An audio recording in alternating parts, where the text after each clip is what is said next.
সুপ্রিয় বন্ধুরা সবাইকে সুপ্রভাত, সবাইকে গুড মর্নিং। আজ 5ই জুন বুধবার। যে আসছে প্রবল ঝড় বৃষ্টি। দক্ষিণবঙ্গ থেকে শুরু করে উত্তরবঙ্গের জেলাগুলিতে আছড়ে পড়তে পারে কালবৈশাখী ঝড়। কাল থেকেই দক্ষিণবঙ্গের বেশ কিছু অঞ্চলে পশ্চিম জেলাগুলোতে প্রবল ঝড় বৃষ্টি লক্ষ্য করা গেছে। দীঘা, কন্টাই, সমুদ্র উপকূল অঞ্চলেও ভালো ঝড় বৃষ্টি লক্ষ্য করতে পেরেছিলাম। আজও বিকালের পর থেকে ঝড় বৃষ্টির সম্ভাবনা আমরা লক্ষ্য করতে পারবো। আজ আমরা প্রায় দুপুরের পরে বিকেলের দিকে একটা ঝড় বৃষ্টি আমরা পাবো মেহেরপুর, রাজশাহী, কাটোয়া, শান্তিপুর, বর্ধমান, নদিয়া ডিস্ট্রিক্ট, বেলডাঙ্গা, বহরমপুর, আজিমগঞ্জ, বোলপুর, ঘুষকরা, ডুমুন্ডা, আলমডাঙ্গা, লালপুর, সিংড়া, সিরাজগঞ্জ, বগুড়া, শেরশাবাড়ি, জামালপুর, শিবগঞ্জ। তারপরে এদিকে আপনার বাংলাদেশের উত্তরে বিভাগে কিছু অঞ্চলে ঝড় বৃষ্টি লক্ষ্য করতে পারবো। আবারও বলে রাখি, এই ঝড় বৃষ্টি বিকালের পর বা সন্ধ্যার পর হওয়ার সম্ভাবনা সবথেকেই বেশি আছে। আর একটা গুরুত্বপূর্ণ আপডেট দিয়ে রাখি সুপ্রিয় বন্ধুরা আপনাদেরকে, আবারও কিন্তু গরমের পরিস্থিতি উষ্ণতম যে পরিস্থিতি সেটা কিন্তু দক্ষিণবঙ্গের জেলাগুলোতে আসার সম্ভাবনা আছে। দক্ষিণবঙ্গে আবারও বাড়তে পারে তাপমাত্রার পারদ। পশ্চিমের জেলাগুলোতে থাকছে একটা সতর্কবার্তা। 45 ডিগ্রি অ্যাপ্রক্স কিন্তু আপনার গরম পড়ে যাওয়ার সম্ভাবনা আছে আবারও। সেটা কন্টিনিউ কিন্তু এভাবে করবে না আগের মতন, কিন্তু একটা বলে রাখি, উত্তরবঙ্গে একদম ভারী থেকে অতি ভারী বৃষ্টি লাগাতার কিন্তু হয়ে যাচ্ছে। কারণ মৌসুমি বায়ু উত্তরবঙ্গের ঠিক এই যে হিমালয় পার্বত্য অঞ্চল, সেই অঞ্চলের যে নিচু যে এলাকা, যে জেলাগুলো আছে সেখানে কিন্তু ভারী থেকে অতি ভারী বৃষ্টিপাত ঘটাচ্ছে। প্রতিনিয়তই বিক্ষিপ্তভাবে ঝড় বৃষ্টি উঠছে, বাজ পড়ছে। বিভিন্ন অঞ্চলে একটা বজ্রবিদ্যুৎ সহ ভারী বৃষ্টির সতর্কবার্তা আমরা জারি করছি। আজ থেকে কিন্তু উত্তরবঙ্গের জেলাগুলোতে বৃষ্টিপাতের পরিমাণ আরেকটু আস্তে আস্তে বাড়বে। মৌসুমি বায়ু উত্তরবঙ্গ থেকে দক্ষিণবঙ্গে এখনও কিন্তু প্রবেশ করেনি। বন্ধুরা, আরেকটা আপডেট আপনাদেরকে দিয়ে রাখছি, মৌসুমি বায়ু এখনও কিন্তু দক্ষিণবঙ্গে প্রবেশ করেনি।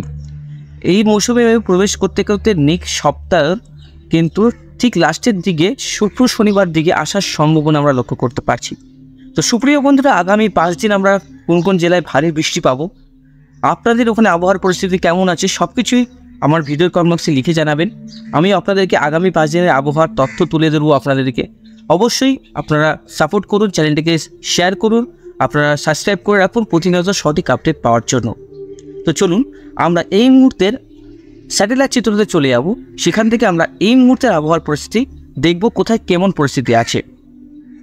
এদিকে কলকাতা, ভুবনেশ্বর, জগদলপুর, জয়পুর, এদিকে গোটা উত্তরবঙ্গ, দক্ষিণবঙ্গ, বাংলাদেশের উত্তর দক্ষিণ সমগ্রই পরিষ্কার। আসাম, গুয়াহাটির দিকে এটি সমগ্র একটু মেঘলা আকাশ, শিলংয়ের দিকে সেভাবে হালকা মাঝারি বৃষ্টিপাতের সম্ভাবনা আছে। তো সুপ্রিয় বন্ধুরা, এখন কোনো জায়গায় বৃষ্টিপাত সম্ভাবনা দেখতে পাচ্ছি না। সমুদ্রে একটা মেঘ, ভারী মেঘ বা এখানে একটা গভীর একটা নিম্নচাপ হওয়া সৃষ্টি আছে। এখান থেকে কিন্তু একটা ঘূর্ণিঝড় হওয়ার সম্ভাবনা আছে। সম্ভাবনা বলছি বন্ধুরা, আপনারা ধরে রাখুন না যে হবেই, একটা সম্ভাবনা তৈরি হয়েছে। যখন এরকম একটা পরিস্থিতি তৈরি হয়, সমুদ্রে 70 কিলোমিটার 80 কিলোমিটার পার আওয়ারে হাওয়া চলে, একটা গভীর নিম্নচাপ সৃষ্টি হওয়ার দিকে যাচ্ছে, সেই বর্ষার মেঘ কিন্তু আস্তে আস্তে এখানে যাচ্ছে। এই ঘূর্ণবর্ত কিন্তু আস্তে আস্তে, এই ঘূর্ণবর্তর জন্যই কিন্তু বর্ষাটা প্রবেশ করতে দেরি হচ্ছে। আস্তে আস্তে কিন্তু এই মেঘ আমাদের উত্তরবঙ্গের দিকে আরও প্রবেশ করবে। এদিকে কেরলের দিকে ভারী থেকে অতি ভারী বৃষ্টিপাতের সম্ভাবনা আছে। আমরা এই মুহূর্তের আবহাওয়ার যে দেখে নেব সেখানে কি পরিস্থিতি হতে পারে। 6 তারিখ আপনার আজ রাত 12টার পরে উত্তরবঙ্গের জেলাগুলোতে থাকছে ভারী বৃষ্টিপাত।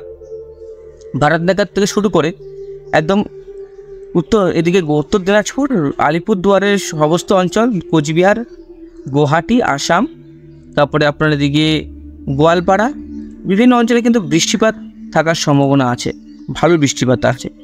6 তারিখেও কিন্তু বৃষ্টিপাত আছে বাংলাদেশের সিলেটে, ভারী বৃষ্টিপাত হবে 6 তারিখ সকালবেলা থেকে। আবহাওয়া উত্তরবঙ্গের দিকে কিন্তু বৃষ্টিপাত থাকবে। উত্তরবঙ্গে বাংলাদেশের উত্তরে ভারী বৃষ্টিপাত আছে, বাংলাদেশে কিন্তু ভারী বৃষ্টিপাত লক্ষ্য করতে পারছি। দেখুন এদিকে সিলেট, ময়মনসিংহ, সিলেট, মৌলভীবাজার, আমবাসা, লাখাই, কাপাসিয়া, আগরতলা, ধুবড়ি, রংপুর, কোচবিহার, পানাগড়, তারপরে ইসলামপুর, নকশালবাড়ি, দুমকা, তারপরে এদিকে এবং ভারতবর্ষ পর্যন্ত কিন্তু মেঘ বৃষ্টিত হবে 8 তারিখ। এদিকে গুয়াহাটি, আসামের দিকে ভালো বৃষ্টিপাত আছে। দক্ষিণবঙ্গে শুকনো আবহাওয়া থাকার সম্ভাবনা আছে, দক্ষিণবঙ্গে বৃষ্টিপাতের পরিমাণটা একটু কমতে পারে। আবারও বলছি, উষ্ণতম দিন আসছে, দক্ষিণবঙ্গে তাপমাত্রাটা বাড়বে। আবার একটা অ্যালার্ট থাকছে পশ্চিমের জেলাগুলোতে 40-এর পার করবে তাপমাত্রা। প্রায় তাপমাত্রা কবে থেকে বাড়বে সেটাও আপনাদেরকে বলে দেবো। আমি 10-12 তারিখ পর্যন্ত একটু ট্র্যাক করে নিই। এদিকে রংপুর পর্যন্ত ভালো বৃষ্টিপাত দেখতে পাচ্ছি 10 তারিখ। দেখুন এই যে বৃষ্টিপাতটা মৌসুমি বায়ু ঠিক এই জায়গাটা অবস্থান করছে, ঠিক এই জায়গাটা ময়মনসিংহ, কলাই, রংপুরে কিন্তু অতি ভারী বৃষ্টিপাত হবে।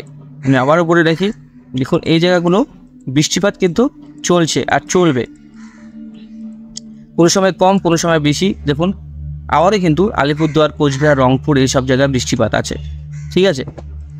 আবারও কিন্তু বৃষ্টিপাত হবে উত্তরবঙ্গের জেলাগুলোতে।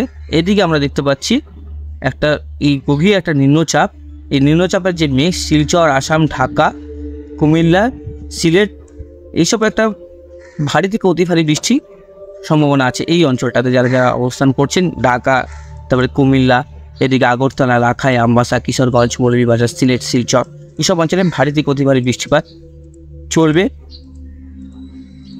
দেখুন আস্তে আস্তে কিন্তু একটা মেঘ প্রবেশ করবে এই জায়গাটা, ঠিক দেখুন আস্তে আস্তে কিন্তু এইভাবে প্রবেশ করবে মেঘটা। পরবর্তীকালে উত্তরবঙ্গে কিন্তু ভারী বৃষ্টিপাত আবারও হতে পারে। দক্ষিণবঙ্গে সেভাবে বৃষ্টিপাত আমরা দেখতে পাচ্ছি না। দক্ষিণবঙ্গে মূলত কদিন পরে তাপমাত্রাটা বাড়বে, আজকের থেকে তাপমাত্রা বাড়ার সম্ভাবনা আছে। দেখুন আজ তাপমাত্রা 2টোর সময় 36 ডিগ্রি, 3টের সময় 36 ডিগ্রি। এদিকে দেওঘর, ধানবাদের দিকে একটা ঘূর্ণবর্ত রয়েছে দেখতে পাচ্ছি, এই ঘূর্ণবর্ত। তারপরে এদিকে আমরা 6 তারিখে আমরা দেখতে পাচ্ছি তাপমাত্রা একটু কম, কিন্তু 7 তারিখ থেকে আবার তাপমাত্রা বাড়বে 37 ডিগ্রি। 8 তারিখে দক্ষিণবঙ্গে তাপমাত্রা 43, 44, 45 কাছাকাছি চলে যাচ্ছে। পশ্চিমের জেলাগুলো পুরুলিয়া, বাঁকুড়া, বীরভূম, পশ্চিম মেদিনীপুর, পূর্ব বর্ধমান এসব অঞ্চলে কিন্তু তাপমাত্রা বেশি থাকবে। বাঁকুড়াতে 43, 44 সম্ভাবনা আছে। দেখুন তাপমাত্রা 44, বাঁকুড়াতে কিন্তু সবথেকে বেশি তাপমাত্রা আমরা শো করতে পারছি, সেটা হচ্ছে 45। বাঁকুড়াতে রেড অ্যালার্ট গরমের, আবারও বাঁকুড়াতে কিন্তু তাপমাত্রাটা বাড়বে, কিন্তু সুপ্রিয় বন্ধুরা দেখুন আস্তে আস্তে কিন্তু তাপমাত্রা বাড়বে। এরপরে কিন্তু 12 তারিখের পর আরও বাড়ার সম্ভাবনা আছে। দেখুন 39 ডিগ্রি 12 তারিখ, 39 ডিগ্রি। এদিকে কিন্তু 44-45 ডিগ্রি। 13 তারিখ চলে যাব, 13 তারিখে আবার কমবে, মানে 8, 9, 10, 11 তারিখ পর্যন্ত পুরো তাপপ্রবাহ চলবে দক্ষিণের পশ্চিমী জেলাগুলোতে। তারপরে আবার 14 তারিখে কিন্তু আবার একটা বাড়ার সম্ভাবনা আছে, 42, 44, বিষ্ণুপুরে 43, সোনামুখী 43, বর্ধমানে 40।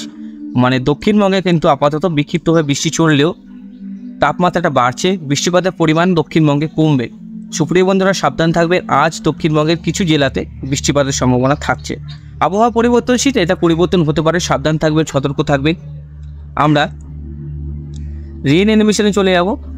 রেইন অ্যানিমেশনে দেখতে পারবো কোথায় কতটা বৃষ্টিপাত থাকছে। দেখুন বাংলাদেশে, আমি আপনাদেরকে ক্লিয়ার বলে রাখি, বাংলাদেশের এই অঞ্চলটাতে ভারী বৃষ্টি হবে।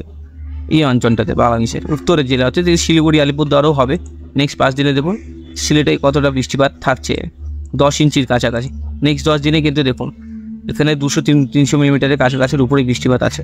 এদিকে কম 3 ইঞ্চি, এখানে হচ্ছে 21 ইঞ্চি, এদিকে 8 ইঞ্চি, এদিকে 15 ইঞ্চি, আলিপুরদুয়ারে 3 ইঞ্চি, শিলিগুড়িতে 4 ইঞ্চি। মানে তাহলে সবথেকে বেশি বৃষ্টিপাত হচ্ছে সিলেট, মৌলভীবাজার, লাখাই, এদিকে মদন, বাগমারা, শেষাবাড়ি এসব অঞ্চলে বৃষ্টিপাত থাকবে। মানে এই বর্ডার অঞ্চলে সবথেকে বেশি বৃষ্টিপাত হবে, একটা বন্যার সম্ভাবনা আছে। চট্টগ্রাম, মহেশখালীর দিকে দেখুন এই পাশ থেকে একটা প্রবেশ করবে, এই পাশ থেকে বর্ষা প্রবেশ করবে আরও গভীরভাবে।